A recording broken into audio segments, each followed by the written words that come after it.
Olá! Agora que já estudamos o modelo atômico e entendemos o conceito moderno de átomo, segundo o modelo de Schrödinger, que nos dá a energia dos números quânticos n e as respectivas possibilidades de posições no espaço do elétron por meio das funções de onda ou o orbital. Agora que aprendemos isso, iremos aplicar esses conceitos em átomos multieletrônicos, ou seja, átomos com muitos elétrons. Até agora, os conceitos que nós aplicamos foram para o átomo de hidrogênio ou para átomos hidrogenoides. O que são átomos hidrogenoides?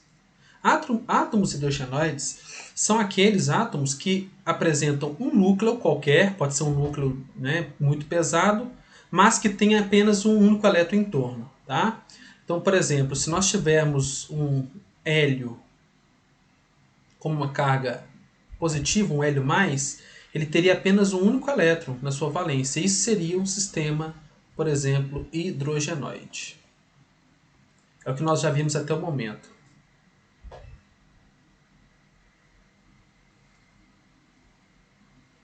E iremos agora para átomos multieletrônicos. Bom, essas são as referências que nós usaremos. Sugiro nessa parte de átomos hidrogenoides ou modelos atômicos e também agora a parte de átomos multieletrônicos, o livro de Química Geral do Atkins. É um excelente livro. Vale mencionar também que essas referências foram as referências usadas na construção desse material, que por sua vez não tem nenhum tipo de fim lucrativo, inclusive no YouTube, que vai ser simplesmente a nossa plataforma de divulgação dentro do modelo eArt e a plataforma AVA usada na UFES. Bom, então esse material não pode ser repassado e pertence, digamos assim, à Universidade Federal do Espírito Santo, e o curso que nós estamos ministrando é Química Inorgânica 2 para o curso de Química Inorgânica 1 para o curso de licenciatura em Química da Universidade Federal do Espírito Santo, campus Alegre. Então, átomos multieletrônicos. Então, para encontrar as funções de onda e os níveis de energia de um elétron em um átomo com muitos elétrons, é necessário resolvermos a equação de Schrödinger, que a gente já está acostumado. Onde H, eu comentei com vocês, apresenta uma parte cinética e uma parte potencial. E a parte potencial é dada por esta equação com termos de Coulomb, onde esse primeiro termo representa a atração do núcleo, por exemplo, esse aqui seria um átomo de hélio, seria a atração do núcleo com, digamos que esse aqui seja o elétron 1 e esse o elétron 2. Então nós teríamos quais tipos de interações? Vamos chamar isso aqui de núcleo, tá?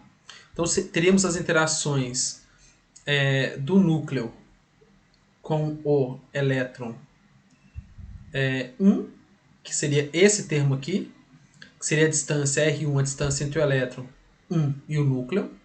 Teremos uma atração, uma força atrativa. Por isso que esse termo é negativo, porque significa atração. E dentro do modelo de potencial de Coulomb, esse termo é negativo, que significa que o sistema está ligado, que a carga negativa está ligada eletrostaticamente à carga positiva. No caso, o núcleo, e a carga negativa, o elétron, e o núcleo positivo.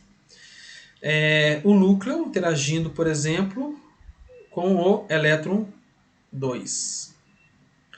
E esse termo é positivo, o que significa a repulsão entre o elétron 1 e o elétron 2. Então seria uma repulsão, interação entre duas partículas de cargas negativas irão repelir. Ok? Então nós temos esse potencial. E o problema todo é que quando nós inserimos esse potencial na equação de Schrödinger, ela não apresenta solução exata.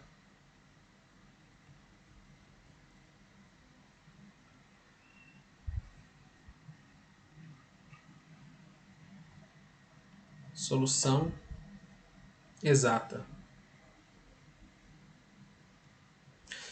Temos então que recorrer a métodos numéricos.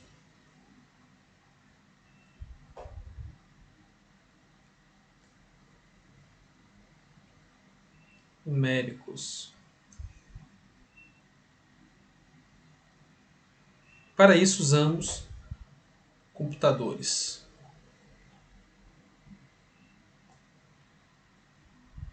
E esse é o grande problema da química teórica. Tá? Nós queremos descrever esta repulsão eletrônica. Essa ideia de um valor negativo aqui é muito importante, porque significa que, na verdade, inclusive, numericamente, esse termo de atração elétron-núcleo, numericamente, ele vai ter maior peso do que o termo de repulsão elétron-elétron. Tá? Então, por exemplo, aqui nós já temos 2, aqui temos 2, né? E aqui nós já temos 1. Né?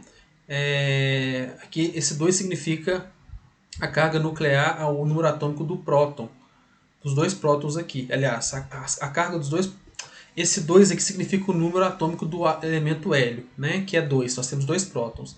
Então, já vemos aqui, né, que esses termos negativos eles dão maior peso para o potencial. E quando se resolve a equação, mesmo de modo aproximado, nós vamos ter as funções psi, né, e a respectiva energia. Só que agora de modo aproximado. E quanto menor for essa energia ela vai ser negativa, assim como a energia do átomo de hidrogênio. Só que quanto mais pesado for o núcleo, aí tem quanto mais prótons, por exemplo, ou prótons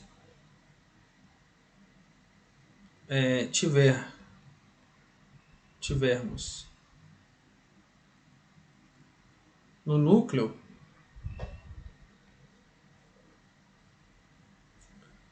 mais negativa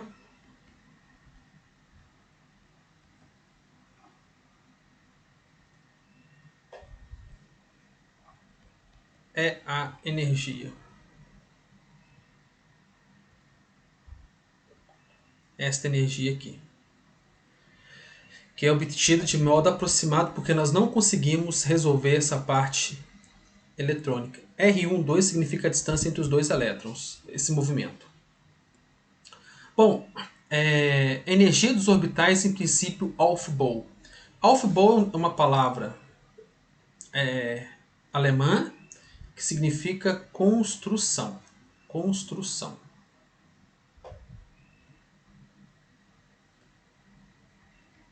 Construção.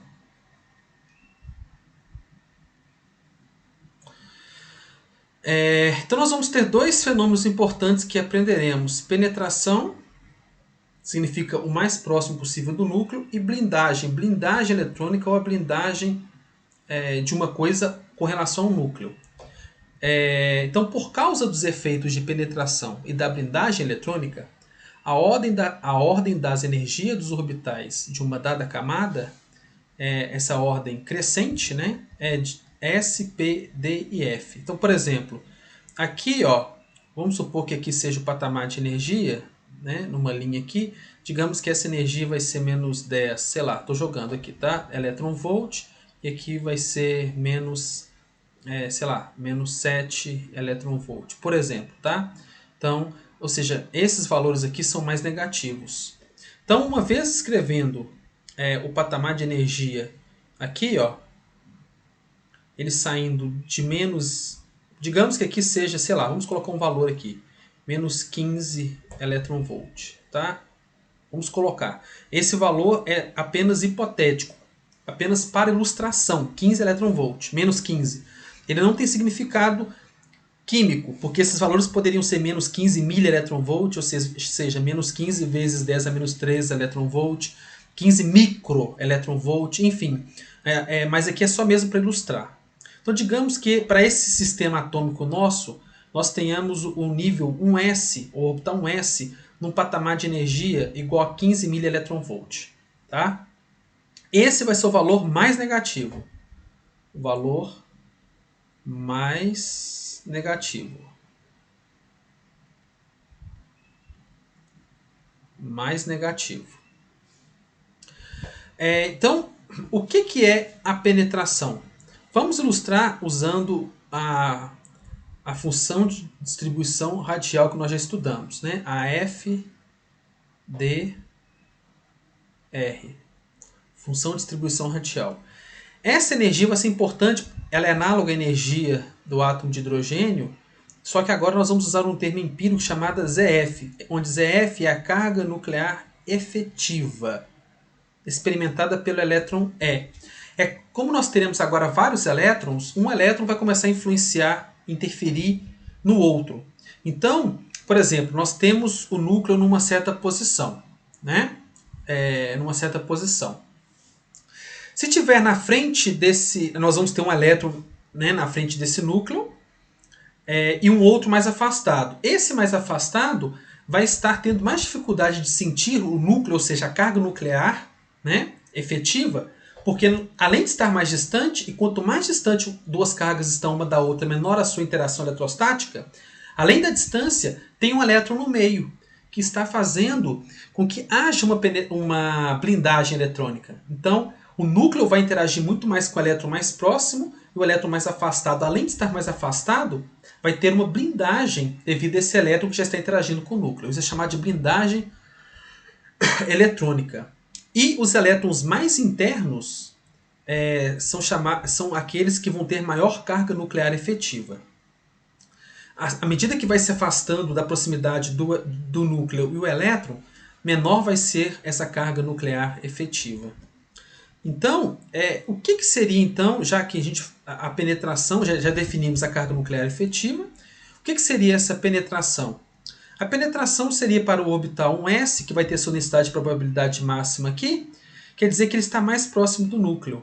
Né? Então quer dizer que o orbital 1s tem maior penetração do que o orbital 2s, que vai ter seu máximo mais afastado, por volta aqui de 6, né? Que é 6, digamos, aqui é 6, digamos que aqui seja próximo, sei lá, de 1, né? Aqui é 10, aqui seria próximo de 15, em alguma unidade. Aqui em 0 nós teríamos o núcleo, né? Digamos o próton aqui, e o elétron estariam nessas regiões afastadas, R do núcleo, né? Que seria o núcleo. Pois bem, então, o que acontece aqui então, por exemplo, então, o orbital 1s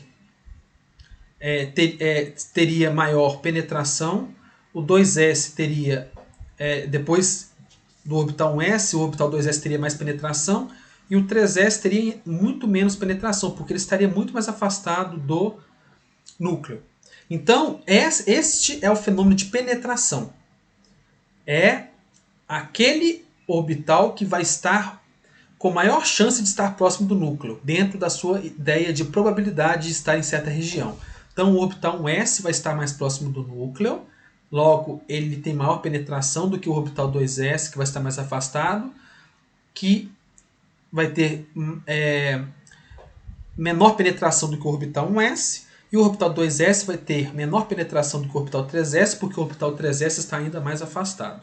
Então o orbital 3s é o menos penetrado, tá? É o orbital mais afastado e que vai sentir menos o núcleo. Então essa é a definição de penetração, é a distância em que o elétron vai estar do núcleo. Quanto mais próximo, maior a penetração.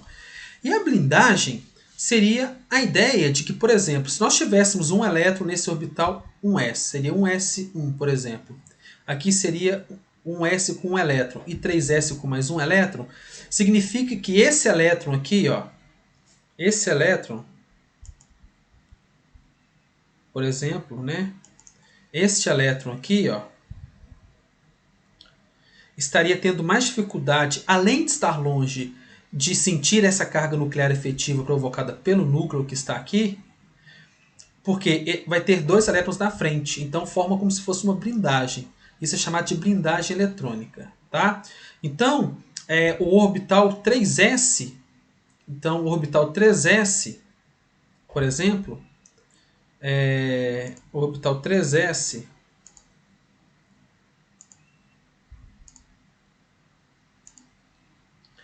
o orbital 3s, o orbital 3s vai ter menor penetração,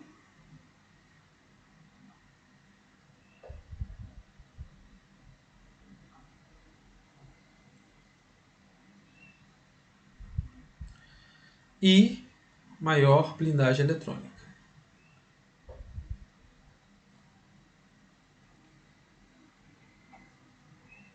Maior blindagem eletrônica.